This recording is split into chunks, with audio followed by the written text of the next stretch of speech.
Yeah, that's the thing, you see. During my time, I believe that bodybuilding was a health-oriented sport, where now it's unhealthy, chemical-induced gains and all that. I believe that if your genetic background didn't give you the hormones to build the kind of body you wanted without injecting other hormones into your body, you should take up some other sport like, I don't know, catching butterflies, ping pong, or whatever, you know. Would you have ever?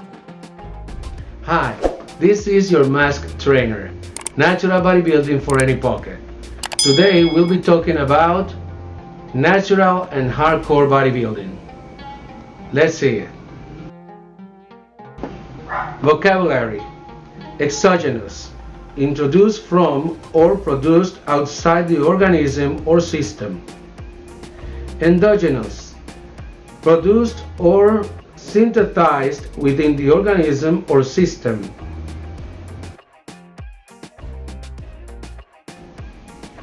First thing to look at is what makes these two kinds of bodybuilding forms part of the same sport.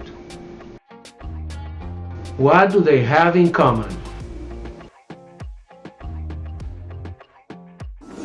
First is the general bodybuilding goal, which is creating an unusual body shape, one that most of the people, athletes included, don't have.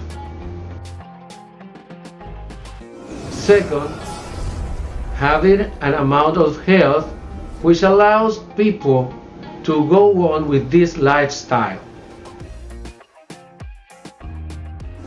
Third, using different types of exercises to achieve those objectives. Fourth, bodybuilding practice results are shown off in a contest.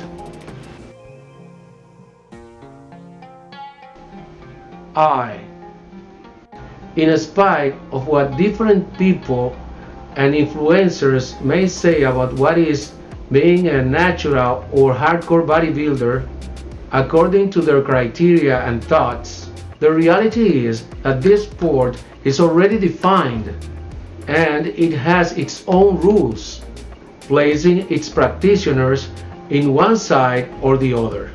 And now, what are their differences?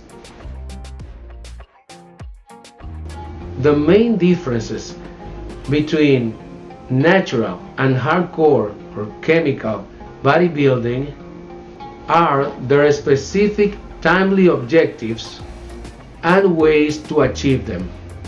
On the one hand, hardcore bodybuilding tries to achieve muscular size beyond what's considered humanly acceptable by any means, even methods and substances mostly against the law, the health, the common sense, and the life itself, concentrating only on achieving the physical goal, many times motivated to get fame, money, or just to be admired by others.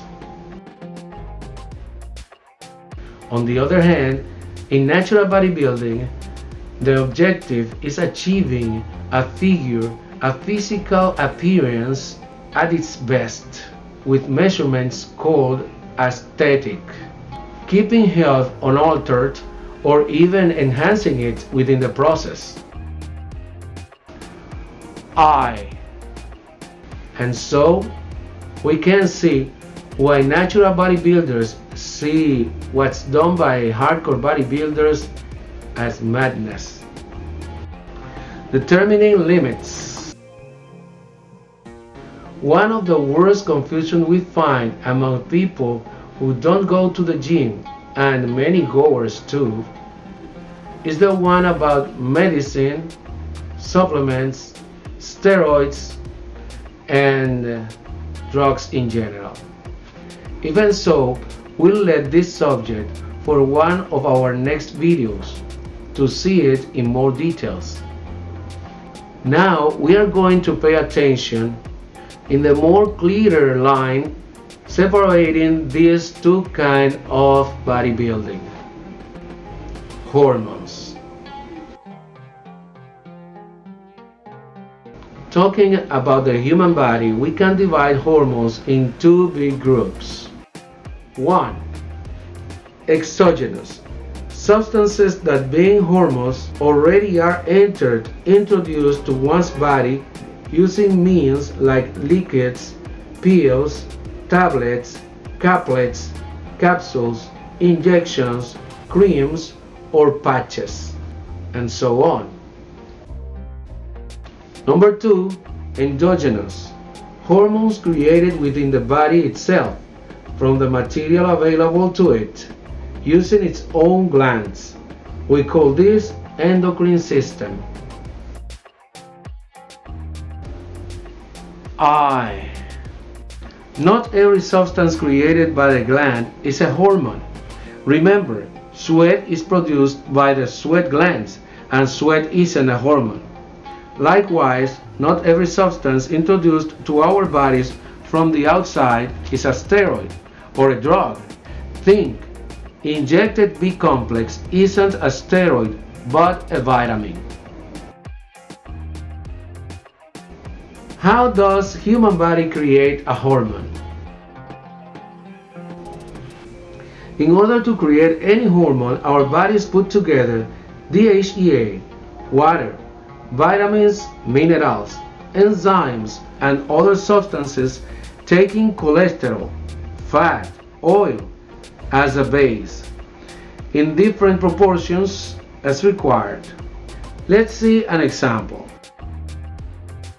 If a man has just lifted weights, his brain is determined he needs to repair and create more muscle fibers, and to do so, it sends the needed elements through his blood to his testicles to produce testosterone, which is vital to create new muscles. What a natural bodybuilder does. And so, a natural bodybuilder tries to elevate, to raise his own hormonal production by giving his body the stimuli and the elements to do so. This is usually done in the following ways.